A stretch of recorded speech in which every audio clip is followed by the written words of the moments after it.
everybody. Welcome back to the Everyday Night. I'm Joe. And I'm Jeff. And Jeff, I think we have an interesting and relevant topic to discuss. And it's always been a relevant topic. And that is, what is evil? Oh, well, very nice, completely philosophical, juicy discussion we can have here. We can talk about this as long as we want and reach no conclusions whatsoever and change no one's mind. Yes.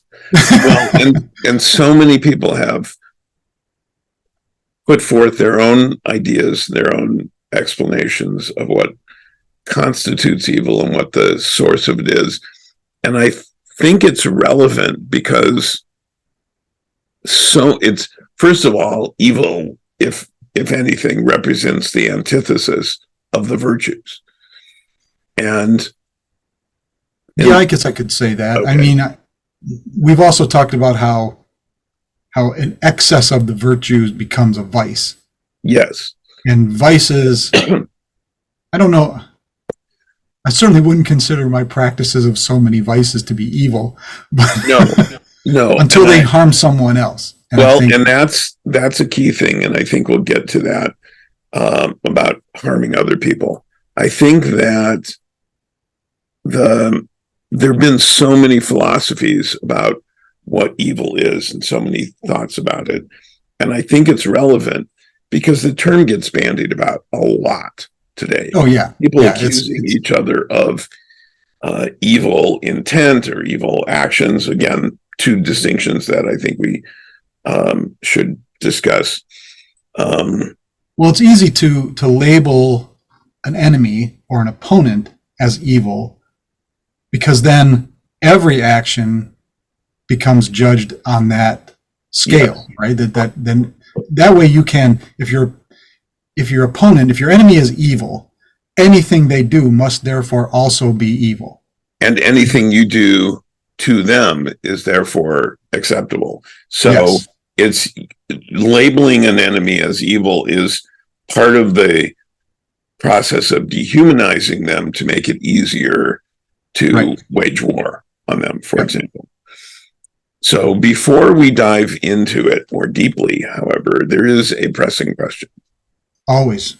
What, pray tell, libation have you chosen for this evening's discussion? I have here just a very sort of cheap, easy version of a old-fashioned made with an old-fashioned mix, some Angostura bitters, and a rare breed, wild turkey rare breed. Nice. So we bought this stuff when we were on vacation just so that you don't have to have vermouth and fruit and all this stuff. It's this little squeeze bottle. You pour some bourbon into this squeeze bottle, and boom, you've got an old fashioned. It was great. So we still have some left over. And you, sir? Oh, yes. I have a glass of a Loire Valley Vouvray. It's made from Chenin Blanc grapes. It's a still Vouvray as opposed to a sparkling Vouvray. This one is, I like the Vouvray. It's sweet and tart. So it's got a really nice balance. It's got flavors of like pear and tart apple and baked apple. It's got a nice complexity, very refreshing. I think of it more as a summer sort of. Well, it's been a pretty summery day today, so that's rainstorms and high temperatures and super high humidity and all at once. Yeah, it's great. So here.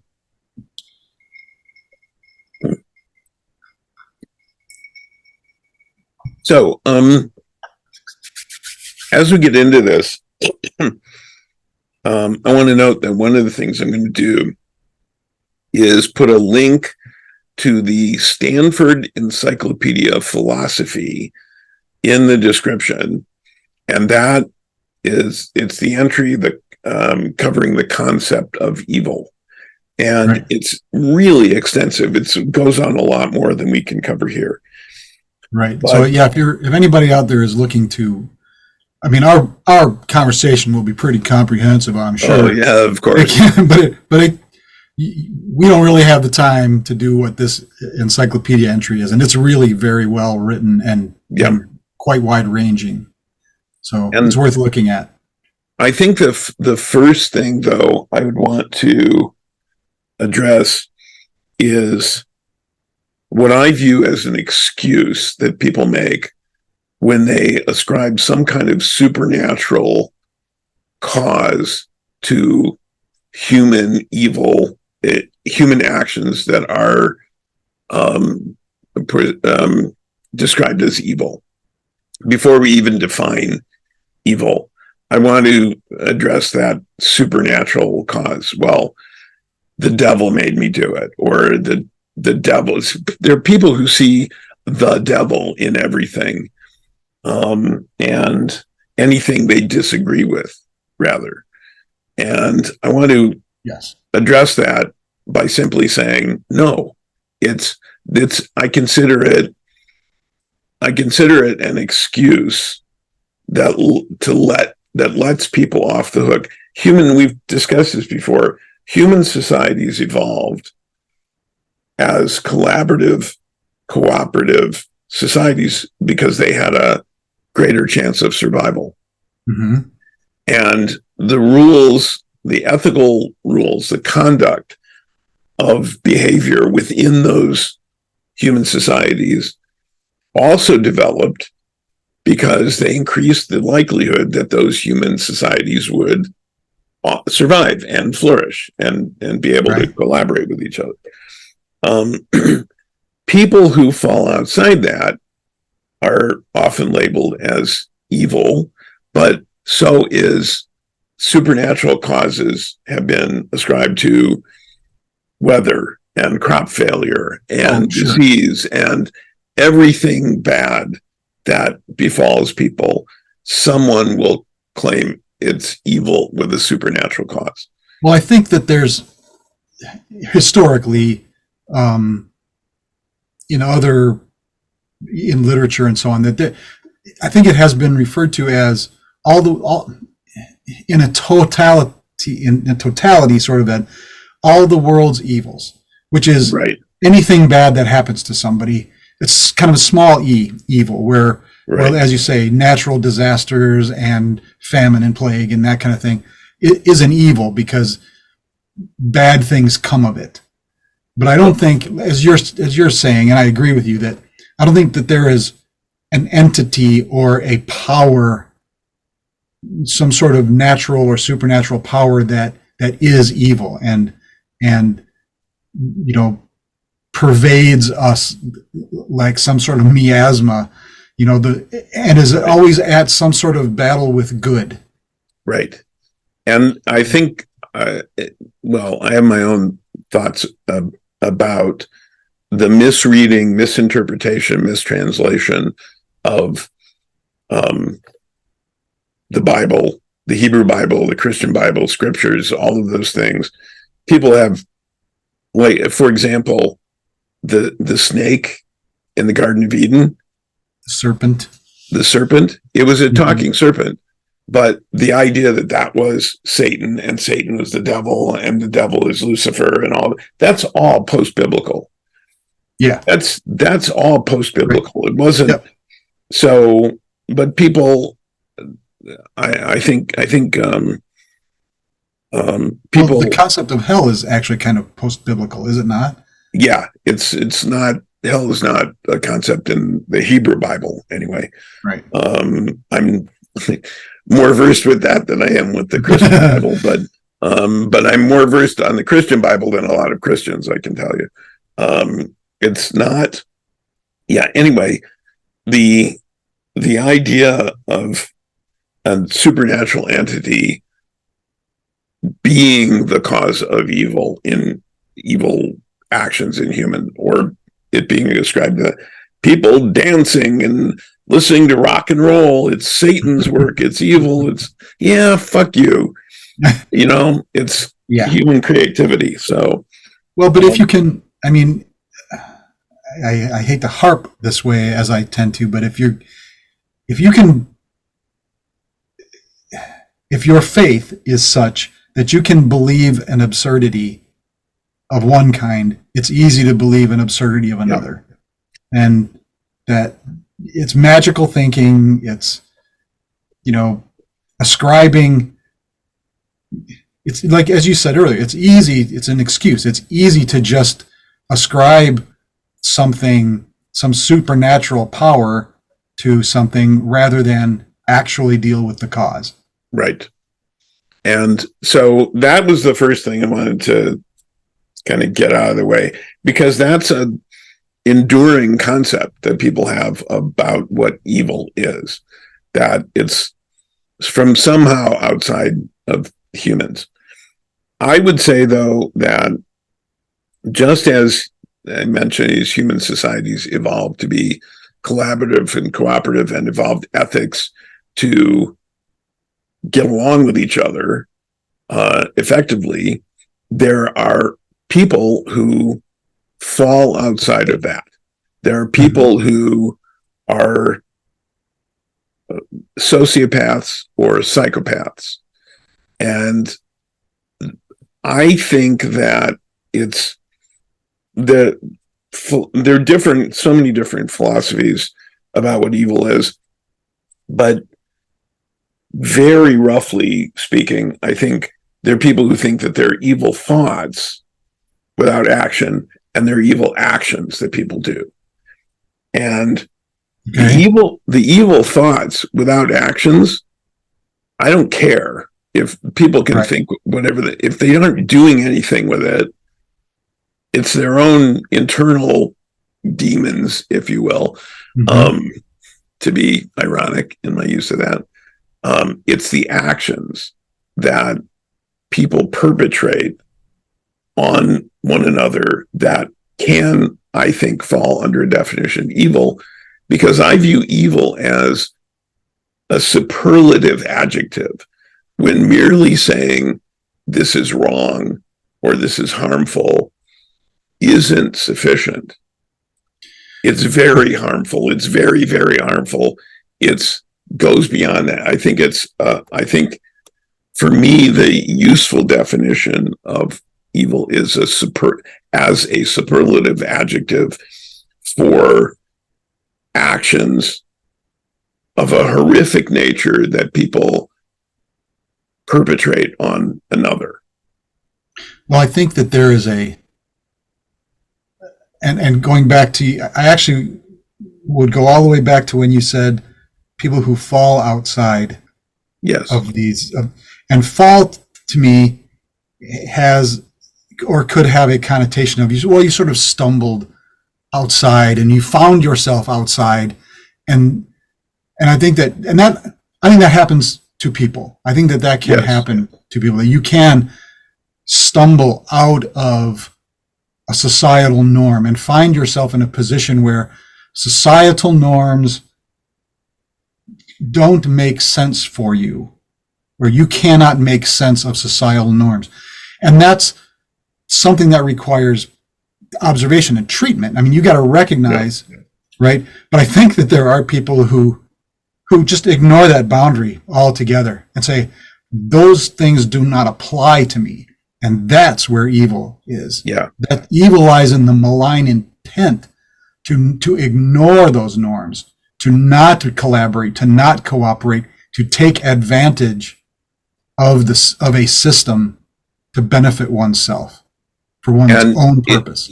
Yes. And it is essentially at its core a complete lack of empathy for other people or concern for other people. It's complete self-absorption and self-interest, which is one definition of psychopathology. Right. And I think when it reaches a point, a malignancy, when there's a malign aspect to it. Yes. I think is where evil resides. So somebody could do something bad without the intent, and it could be an error or but if they have the malign intent and they intentionally do the harmful thing because they have no concern for others, that I think is that's a functional working definition of evil. That lack of concern. I mean, you can looking at things like the January 6th, the insurrection, right? Where I believe that were some people who believed that what they were doing was the right thing and protecting the country. That they were, some of those fools in Trump hats and whatever thought, and it's misguided, it's wrong-headed, it's all that, but it wasn't evil. But you go up the chain, you go up the ladder. There's a person who knew, more than one, clearly, who knew that what they were doing wasn't saving the country. They weren't doing the right thing. They were just doing the thing they wanted to do. And they were callously using other people with no regard for the consequences that they would face. Right. And that to me is where that line is crossed from doing the thing because you think you're doing the right thing, because you think you have felt yourself pushed outside of those norms. Like these people wouldn't normally have marched on a government building and smashed in the windows and tried to hang, the vice president. And there were any number of people that they were threatening. I think though it was a large enough crowd doing this that there were a lot of different motives and intentions in there. Oh, sure. There were absolute intentional, what's the word I want here? Yeah. People in that crowd knew exactly what they were doing. Yes. I'm actually more concerned with the people who were outside the crowd, inciting the crowd, that were really the evil ones. Yes. Because they knew what they were claiming was false, and they knew that they were inciting people to do these actions to benefit them and having other people do it for them. It was I thought in contrast to what we're saying, Nietzsche's espoused the philosophy. Nietzsche espoused the philosophy that, I'm going to look at here, that the powerless and weak created the concept of evil to take revenge against their oppressors.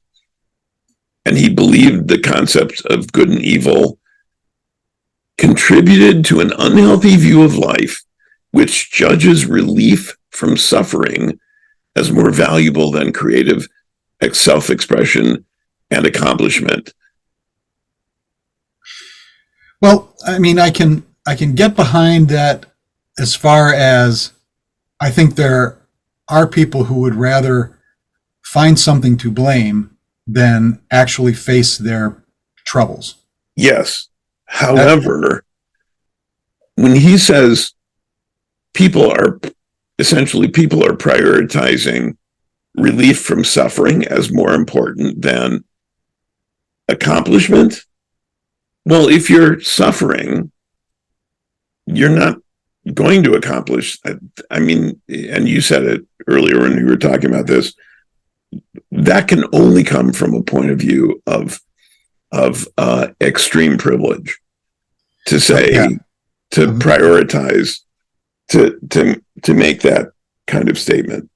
Well, it's essentially a very, very philosophically roundabout way to say get over it. Yeah. Pull yourself up by your bootstraps kind of think that, well, you can't blame all your suffering on this thing. You're suffering. And I mean, again, I can see most people's suffering, at least in a advanced society, and I mean most Western cultures, people's suffering is in many ways of their own making. Well, Now, there's there are different degrees of suffering, but when he simply says suffering, I mean suffering, particularly when you're talking about good and evil, suffering. Let's go back to something came much later, which was Maslow's hierarchy, and the hierarchy of needs. And the base level is the physical needs: food, shelter, clothing, water, air. right. Well, let me finish my okay. thought. So yeah, Nietzsche. So there are lots of people for whom suffering is, I think, they're of their own making. Now, there's certainly a level of suffering, as you're pointing out, that a tsunami wipes out your home and all your belongings. You have no shelter, you have no clothing, and you are suffering. There are two different kinds of suffering. And I think Nietzsche has only experienced the former. yes. And that's why he can say, well, if you just get over it, if you were creative and you worked hard enough, you wouldn't be suffering. And there are even more than that deprivation of that first level. There's active pain that people are in that is suffering. If you've ever experienced any physical pain, there are people who live with chronic pain and just saying, just get over it is, that's Nietzsche, get over it.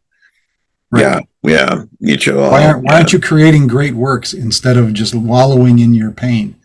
Yeah. Well, so just finding an exit from your constant pain becomes a full-time concern. Yeah. I think that it was Hannah Arendt who coined the term the banality of evil following World War II. Okay. And talking about the Nazis who made it really systematized, mechanized, and bureaucratic to commit genocide. And I think that's why I think at one point she used the term radical evil to say this is beyond evil. It's even more evil than that. Right. Because it's commonplace. Yeah. We've decided this is an evil we've decided is no longer evil. Yeah. So it needs something even more descriptive. I think it does get us into the idea of psychopathology and sociopathy, that sociopaths and psychopaths, I'll put it that way, that I think there's differences between them, but psychopaths are often higher functioning than sociopaths, but they don't care about any other living thing, not even just humans. I mean, I've read that one of the early indicators of a sociopath is someone who's cruel to animals as a child. And that requires a complete lack of empathy. And again, I think it's the actions that people without a malign intent can mistakenly commit an act of evil, but it's as you said, the malign intent plus the actions that truly defines what evil is. And I would agree with that. Right. And you can look at, there are people, I think that many very successful people are certainly many, if we look through history to effective leaders and conquerors and so on have a certain level of psychopathy. If not turning their energies towards this thing, they would just be psychopaths. They would. Yeah.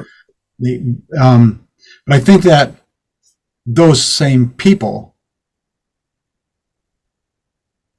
have learned to fit themselves correctly into a society.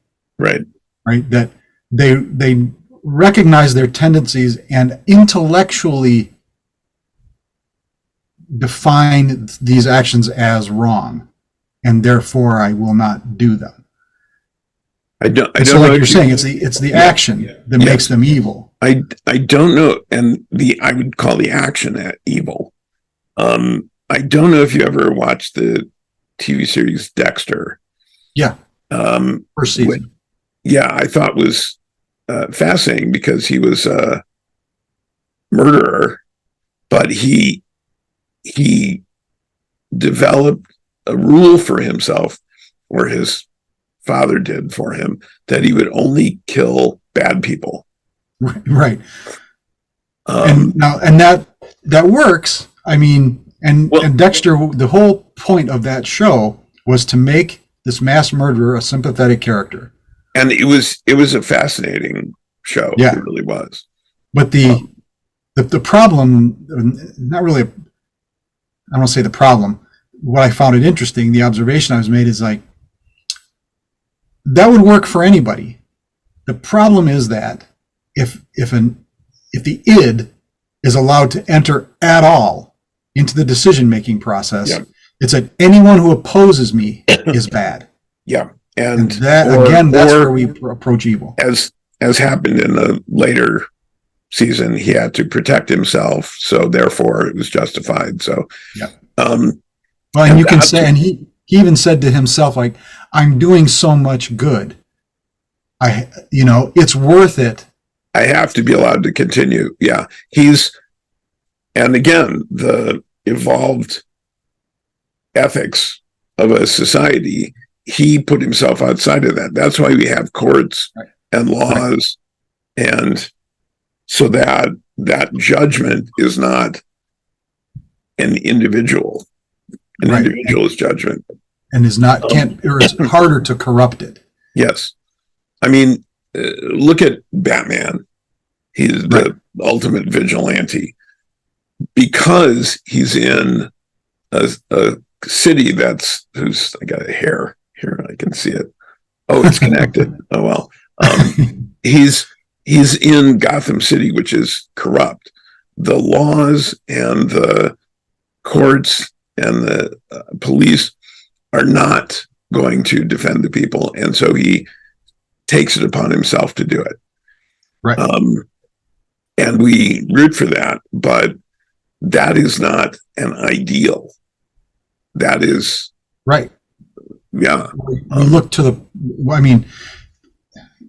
I would say an even more extreme example is the Punisher. Yes. Yeah. Who doesn't have that line, who doesn't draw that line for himself. Killing's fine. Killing is the most efficient way to achieve his goals. And so he embraces it. Yeah, I think that, and I've said this before about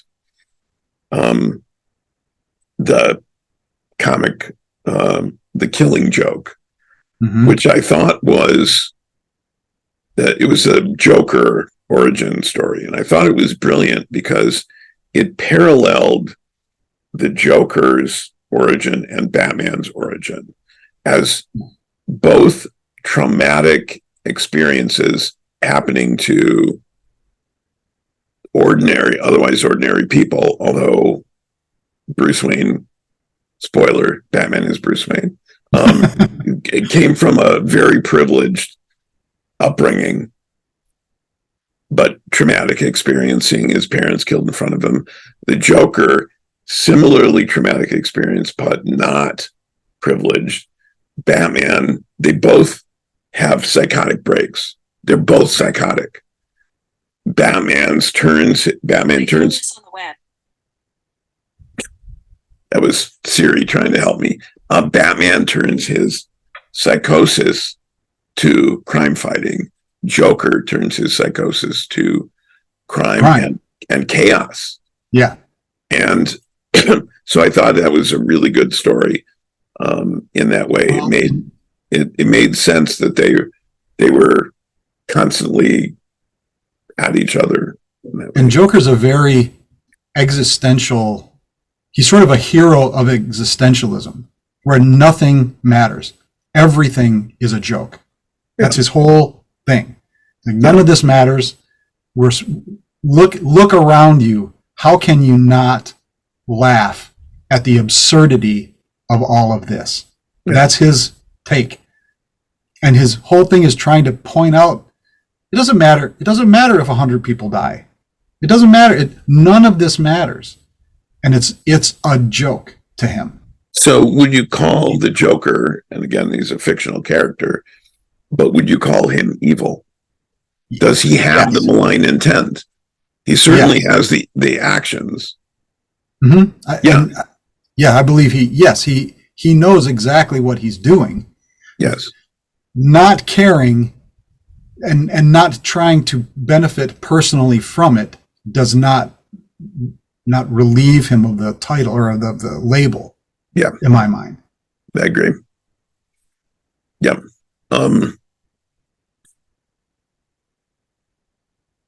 So, I happened to be watching an episode of Justice League. While eating dinner. They're half-hour episodes, so they're perfect for just, while eating dinner. And it was an episode where the Justice League meets its a alternate universe counterpart, where they decide they are just going to take over. So the only way to bring peace, and this is a lot of, you hear this from almost every dictator and tyrant. The only way I can bring about order and peace is to be an absolute tyrant. Yeah. We're going to take over and we're going to fix all the problems. And there's a cost, but the greater good will be served by our actions. And that is their philosophy. And the Justice League becomes a totalitarian overlords of Earth. They write the laws, they enforce the laws, and everything is very peaceful. There's no crime in the street, but anybody who breaks any law, any little law, is simply disappeared. There's no tiers of justice anymore, because all of the justice has gone to the top. They have put themselves at the top and as the arbiters of justice. So there's only one kind of justice. Yeah. So it works as a deterrent, but it's also draconian as anything. There was a Star Trek Next Generation first season episode like that. Very peaceful planet they go down to, and Wesley is playing ball with some of the inhabitants and trips and falls into a garden bed, and he's sentenced to death because he broke the law. Right. And there was only one. And there's no allowance for intent. Right. And no degree of criminality, which there is. That we have the justice system, as imperfect as it is, the law does recognize degrees. And intent. Yeah. And there's a book that I think is also another interesting read and useful. It's a 2002 book by a minister and professor Charles Kimball. It's called When Religion Becomes Evil. And he described 5 warning signs, how to recognize, because people ask that, when does a religion become a cult? When is it evil? When is it, because people have done evil things in the name of religion. Absolutely. And his history is rife with examples. His warning signs, absolute truth claims. Yep. I think I've read this treatise talking about blind obedience as an absolute necessity. Yeah. Establishing the ideal time. Yeah. In quotes there. Yes. And there is a time in which all will be revealed, or right. all rewards will be given. The end justifies any means. Yep. And declaring holy war. So, and you can see a lot of examples of that. And I think it's a really useful book, a really interesting book. I'm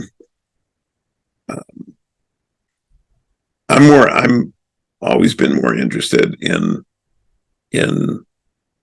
not anyone who promises the answers, but people who are looking for the questions and asking questions. So, well, I think I've mentioned this before in our discussions. I had a coworker once explain to me his view on religion, and I think he was as agnostic, at least as I am, that so his problem is that the church went wrong when the priest turned around.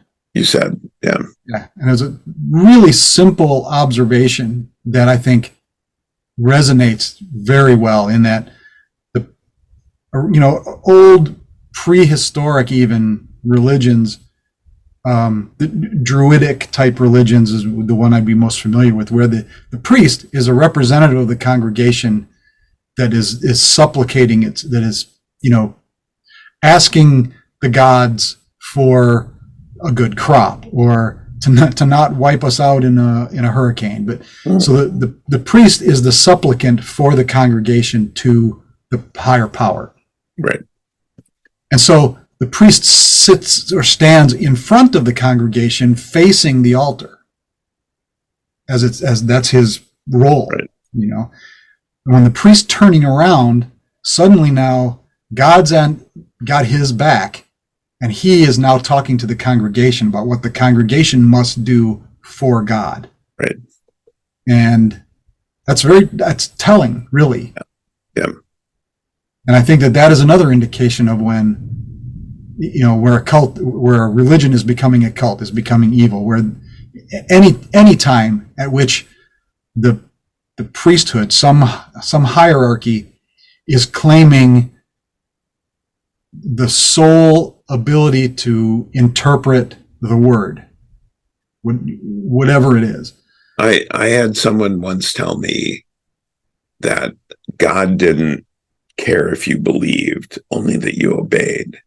And I went, oh, well, now. No, the church doesn't care if you believe. The church only cares if you obey. Yeah, I said, God gave human beings the ability to think and to question and to use our emotions and intellectual capacity, and to then expect us to not use those. As I forget what the exact quote is. I don't believe that the God who endowed us with the ability to think intends for us to forego its use. Right. Use of our intellect. Sounds like a Richard Dawkins thing. But I don't. I think it's older than that. Could be. But yeah. So getting back to evil. Yes. And its definitions and its how we view it. So I think a religion can become evil when it abandons any reason and abandons the necessity to cooperate, like we were talking about in any society. I believe that religions originally started as a way to help communities remain cohesive. Yes, and it also put a supernatural force behind the ethical rules governing the society. Right. Which I guess may have been necessary, without any other. I think this is where the church was like, look, guys, we need to figure, a couple of guys got together and decided they're going to establish a religion because people are just killing each other willy-nilly. And there's no way to bring in the harvest. So we need to figure out a way to keep people in line so that we can survive the next harvest. Well, the Emperor Constantine made Christianity the official religion of the Roman Empire in 300 something BCE, CE. But because he believed that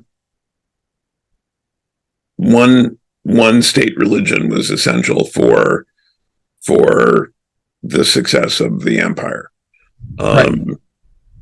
And lots of people still believe that. Yeah, I don't. Religion, a race, a singular thing that everybody has to share to move forward. See, and I think the genius of the concept behind the United States is that the single thing in which people believe would not be religion or a king. It would be the idea of e pluribus unum, out of many one, a unified country of people who choose to be here and choose the values of the country and choose this intentionally. And the argument there becomes, choose what? We have to define the country's values. Truth, justice, and the American way. Superman defined it, right? Well, right, the American way, though, right? That's the sticky point. That is, right, and that's what people say. Well, you're not. That's the argument people use to say, well, you're not a real American, right? Well, that's a fallacy, though. The no true Scotsman fallacy. But that's what I'm saying is that that's another cultish sort of behavior, saying, well, we and people like me are the chosen ones, are the actual Americans, or what have you. We are it is our rights that we are protecting. Yes. And if you attack those rights, you're evil. If you simply want the same rights as they have. Yes. And, you can't, because you're not real. Yes. And again, we come back to people using the word evil to describe things that aren't. They're just something that they disagree with. Indeed. Pineapple on pizza is not evil. No. It's maybe psychotic. It might be psychopathic. It's not evil. No. This is one of those things you can stumble outside of the norm and find yourself eating Hawaiian pizza. It's not even realizing how wrong you are. And you're not evil. I can get along with people who eat Hawaiian pizza. Yeah. They're not evil. They're just misguided and wrong.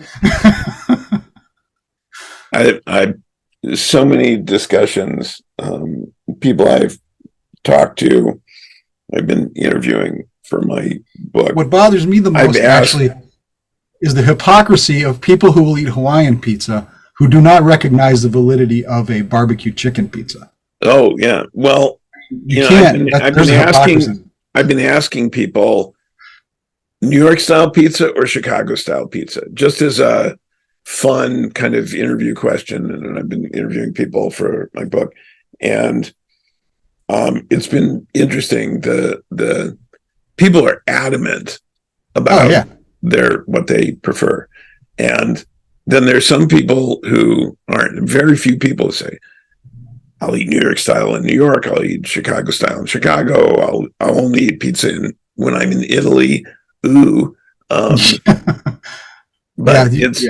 it's there's an old Latin. It's not. I don't think it was actually in Latin, but it's often said in Latin to give it some validity. De gustibus, yes, de gustibus non est disputandum. There's no arguing about taste, right? But taste is what people argue about a lot, and that's okay. Yeah, it is, because it doesn't hurt anything if you're discuss. As long as you recognize that somebody disagrees with you on a matter of taste, that's okay. And you can argue about it like your favorite team or whatever.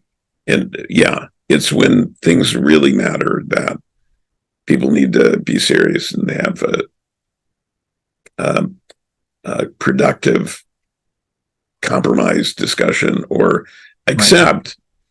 And that's another, when people say, well, we want to kill everybody.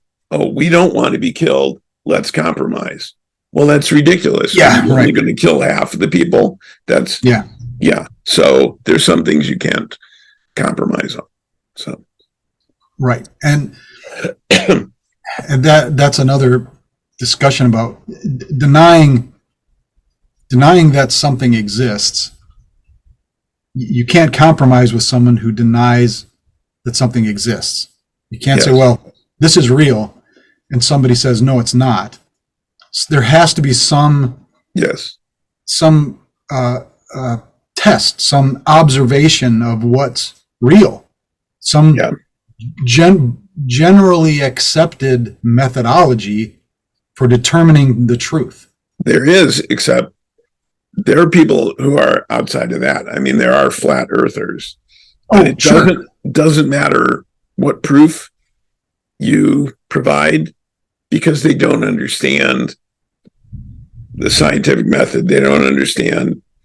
They don't understand what they're arguing about is physically impossible. They don't understand enough to accept, or are unwilling to accept, either unwilling or unable to accept the proof that they're wrong.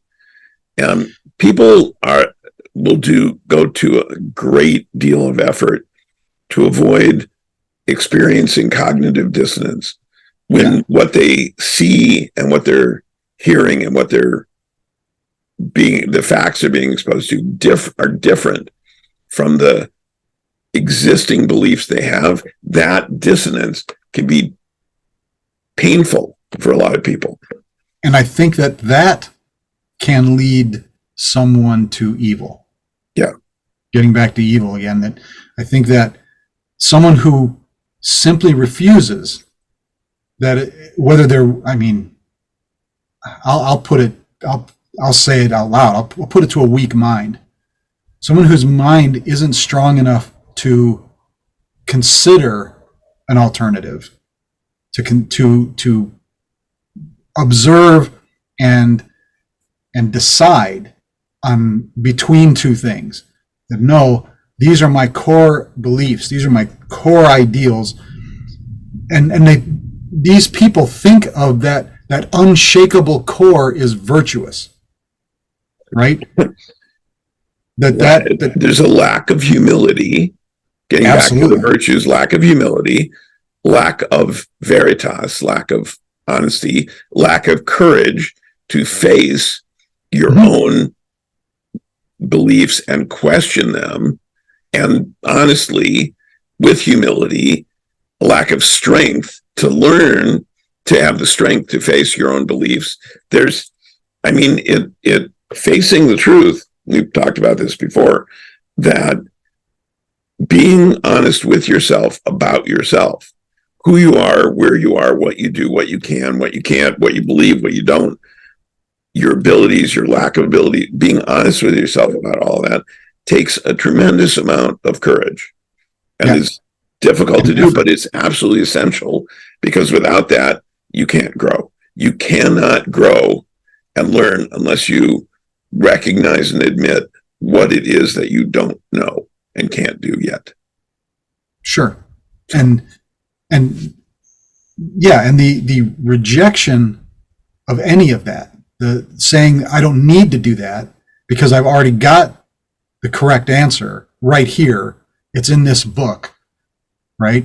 My whole life is, and that is kind of the problem when your life is defined by this narrow set of rules and beliefs,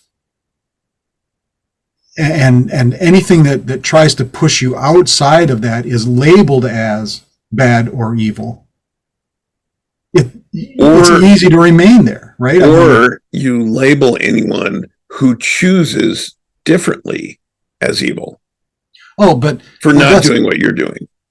Yeah. Yes, anyone living in a way that they seem to be doing perfectly well, living in this terrible apostate, that can't be right. That shakes my foundation that they can just get away with living like that. I mean, I'd live like that, but it's wrong, so I don't, and that's why I'm unhappy. But how dare they be completely content and successful living in that horrible sin that my book says is a sin. So it is an attack, in a way, because it strikes at the foundation of what you believe, that the only way to live is this way. So I'm living that way, and I'm sacrificing all these things so that I can continue to live this way. And then I look around and I see people not making any of those sacrifices and still living perfectly happily. Well, but in the next life or the afterlife, they won't be happy, right? Well, if everybody just left it at that, went, yeah, well, you'll get yours, and then we can just go ahead, I'd be fine with that. Yeah. You know what? But if saying no, our whole society has to conform to these rules, or else, I don't know where else what. Yeah, trying to make other people do what you want them to do is another way of imposing your will on people, and that's, and right. Yeah, that's also if not evil, it certainly can be. I had somebody tell me once, in a well-meaning way, that they thought I was a good person and were really sad that I was going to burn in hell forever. Right. How can you believe in a religion that posits that? How can you? I wonder sometimes if we ever made contact with a sentient extraterrestrial life and they happened to not be saved according to whatever earthly religion believes in that, how would people deal with that? Would they consider them some kind of supernatural evil, or would they believe that they are someone else to be proselytized to, converted, and colonized? Well, I don't know. But it's a speculative science fiction thing. Yeah, I think if we found another alien race, or an alien race landed here, whatever, and they turned out to be ritually cannibalistic. It's a book. They didn't eat humans. I mean, they ate each other. Oh. It was perfectly acceptable. It was a renewal of life. It was, we've had cultures on this planet that ritual cannibalism was a religious rite. Yeah. And I don't mean rite as in, rite, R-I-T-E, not right. Yeah. So, and what would we do? What would we say to them? What would we, to each their own. Well, as long as they're eating each other and not considering us food, it's none of our damn business.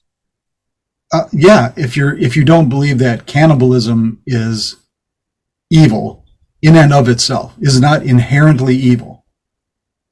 If you do believe that cannibalism is inherently evil, they're evil. Right.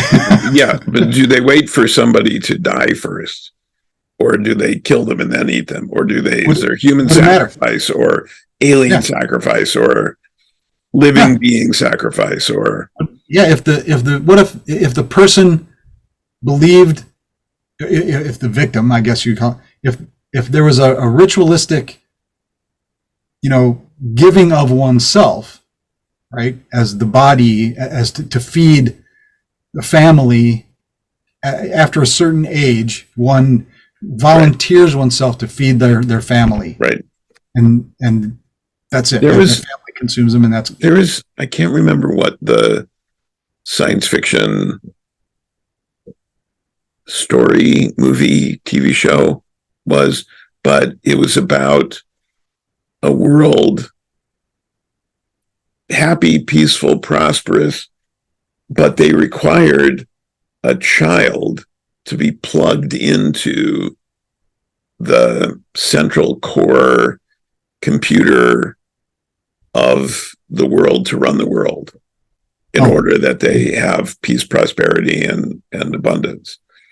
And so they sacrificed one child to do this, one child every, however many years. How did they select the child? By lottery, by test, by volunteers? I think it was, I don't remember, but it was part of, and the humans who encounter this consider it, they want to rescue the child, but it would destroy the entire society. And it was, so I thought it was very interesting.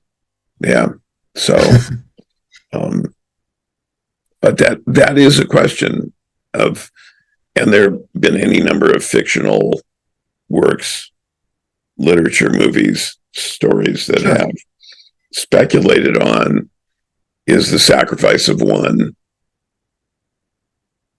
acceptable to save many, and under what circumstances?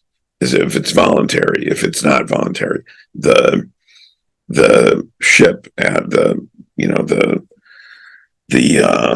life raft at sea, and they have to sacrifice people so that others can live, or I think it was a Hitchcock movie. There have been a lot of those stories. Yeah.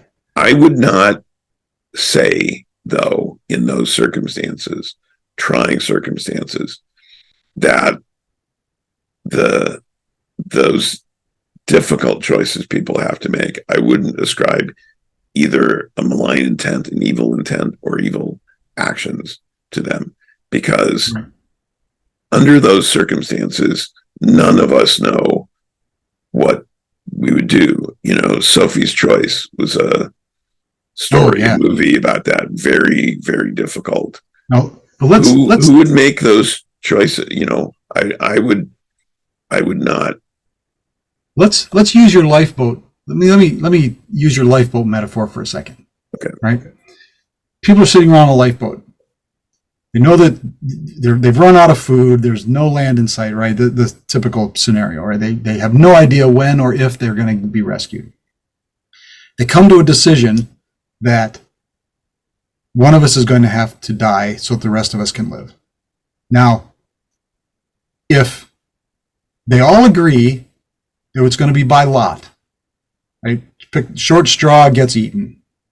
If everybody agrees to that, and the person who gets the short straw says, "Well, okay, that's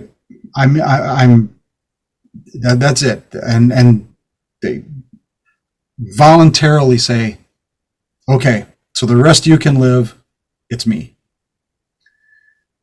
If they say, "No, no, no, I've changed my mind," that's too late. You agreed. Okay, but. And no, so I think nobody is evil in that scenario. people are pushed beyond normal moral considerations for survival. Now here's evil. Well, one of us has to die. I nominate you. All in favor. That's evil. To save themselves, they nominate one person knowing that everybody else will vote. Hey, it's a democracy. Sorry. I think it depends on who they nominate. Well, if they said he's not one of us or she's not one of us, they've got to be the one eaten. Yeah, that's evil too. Same thing. I'm grateful that my only experience with those situations has been with works of fiction. Oh yeah, absolutely. Yeah. Well, that's why I didn't join any Himalayan mountain climbing teams, or I think Nietzsche should have found himself in a position like that, and then he could have found what suffering is. Yeah. I'm beyond considerations of good and evil, and because fuck you, Nietzsche. Yeah. Well, and this has been a societal conundrum too for us that, someone pushed to starvation, having to commit a crime to feed one's family, right? I mean, it's the Jean Valjean, right? And Tale of Two Cities, right? I mean, it's that's Les Miserables. Les Miserables. Yeah. Sorry, I get them confused. So that's the classic conundrum, right? I mean, I stole this loaf of bread because my family was starving. Well, it doesn't matter. You committed a crime. Yeah. The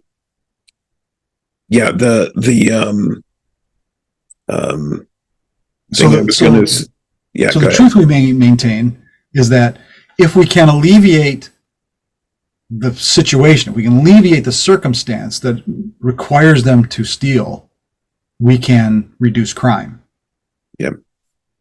And I think that in general, we can prove that that's true. However, it doesn't keep someone from stealing. Yes.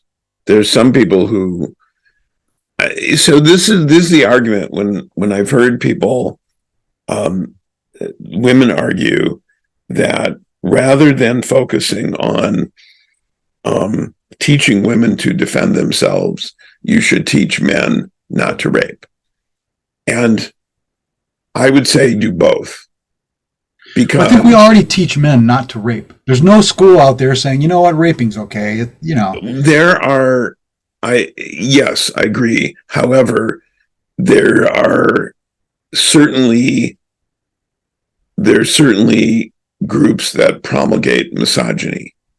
And sure. To the extent that it dehumanizes women, and to that extent that rape, which is not about sex, it's about power, becomes an expression of their power towards women. Right. Well, you can certainly teach someone that they have a right to sex. Yes. And yes. So, yes, I think that the education of young men to conform to ethics, an ethical standard of behavior with respect to their own behavior is essential. It absolutely is essential and should be addressed, and a better job should be done. But there will always be aberrant persons who will have malign intent and do evil. And because of that, I think women, but not only women, I think people should learn to defend themselves if possible, and defend other people who cannot defend themselves. And that's right. Part of, the knight's oath, to defend those who are unable to defend themselves through but there's a sort of malign there's a sort of malign extension to that, though, that is, and I'm not please don't mistake that I'm advocating this as an attitude, but it certainly can it has been demonstrated that that can lead someone to say, well, the fact that you didn't Oh, I understand. didn't defend yourself gives me the right. Yeah, or that, no, you didn't bother to learn how to defend yourself means I have every right to whatever. yes, no, I'm not saying that, and you're not saying that. No, I agree that that has been said. What I'm saying is that no matter how well we do in teaching people to behave ethically and with kindness and consideration and empathy to other people, there will always be people, as we've said, who are psychopaths and are unable to, whether it's genetics, biochemistry, how they were, the circumstances of their environment, for whatever reason, there will always be people who cannot or will not, are unable to or choose not to behave with empathy towards other people. And all of us can, if we can, need to be prepared to defend ourselves against those people. And I say, I advocate defending those who cannot defend themselves. We stand there for them. I think the only difference, I don't think it's a difference. Actually, I would refine it to say that I think it is. I don't think anybody is obligated necessarily to learn how to defend themselves, but it is prudent. Right? Yes, I mean, it's prudent. I'll draw that. I don't think people are obligated to do it, but I think that's a better way to say it. I think that it's prudent. Like, it's prudent to have, if locks on your doors, and a week's supply of food and water in case you lose power. And when I was growing up, we had a snow shovel inside the house in case we had to dig ourselves out. They're prudent, and we've talked about prudence as a virtue. Dear Prudence. So I think we're running long here. Yeah, I think we've there's only so much discussion we can have when we mostly agree on everything. Yeah. But it's illuminating still to, I think. Well, it's a very good intellectual exercise, and I think that's in a lot of our episodes here. That's all we're doing is we are flexing our intellects, redefining and refining our definitions, our views on things, and hopefully, as we do that, people out there will think about it a little more themselves. And we don't require everybody to agree with us. We're just hoping everybody will reason more. Yes. I know there are people out there who like pineapple on their pizza. So, well, the less I know about that, the better. So, but like I said, that is a simple preference. I care not. I am making an absolute joke of something so trivial. Yes. Right? That's the point. That is so trivial. I don't care. In fact, I have actually eaten that myself when that was all that was offered. Okay, here we go. But it's certainly not barbecue pizza. Well, for the 3 weeks I worked in a pizza parlor,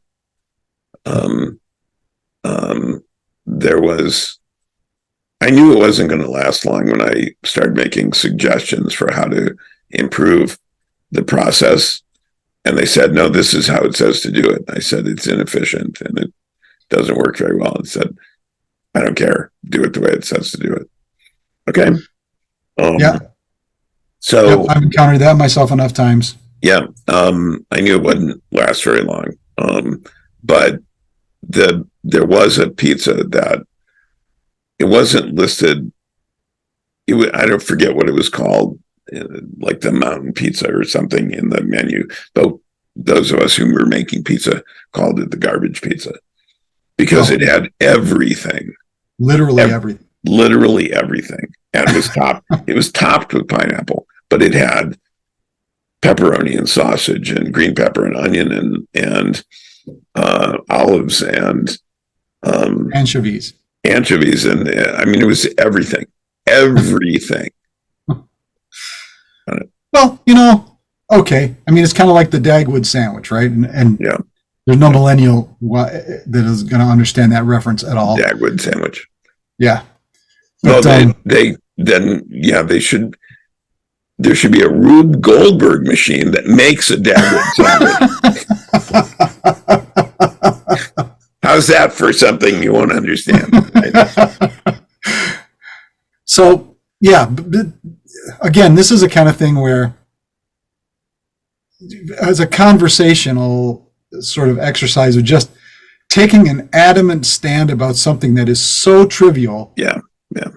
I'm happy to do that. And just as a way of, this is rhetorical, absolutely, utterly rhetorical argument. Yeah. And that's, we could certainly do that at some point is, we could even put two sides of an argument in a hat and draw it out and take one side. I used to have to do that in debate. You get assigned a side on an issue. I was so disappointed that my high school did not have a debate team. One of my history instructors, we would do sort of impromptu debates. We would take opposite sides of a war, right, and say, here's what you have to argue why you're going to war, and here's why you're defending yourself, and so on. But yeah, that structured argument contest, I think, would be useful to a lot of people. Yeah, it's extremely valuable to do in terms of your thinking and your ability to prove or give evidence for what you're saying. So it's unfortunate that a psychopath can use those techniques to argue something that's utterly absurd in every other circumstance. The common sense says that's ridiculous. Yes. But by using the debate skill and rhetorical technique, you can make an argument for just I think that, though, has become less essential than it is to simply make an outrageous claim and stick to it.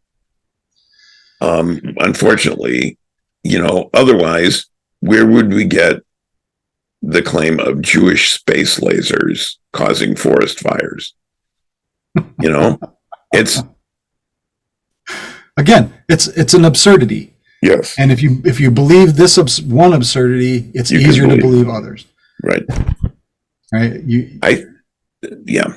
I think we have pretty well covered things. We've covered it enough that we've gone far afield, as we often do. That's our signal. We're okay. We're in a completely different field. What do we find ourselves standing in a completely different field than we started in? Okay, that's time to quit. So, thank you, everybody. Please like and share and send us suggestions for what you'd like to hear us discuss on the Everyday Night. And please do send us a question, send us a conundrum, send us something that preys upon your mind, and we'll prey upon it. And I think our Ask Us Anything showed that we will take a stab at answering anything.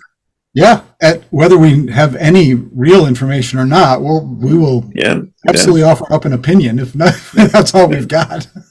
So I think that's good. So until we see you next time, be thou a good night and true.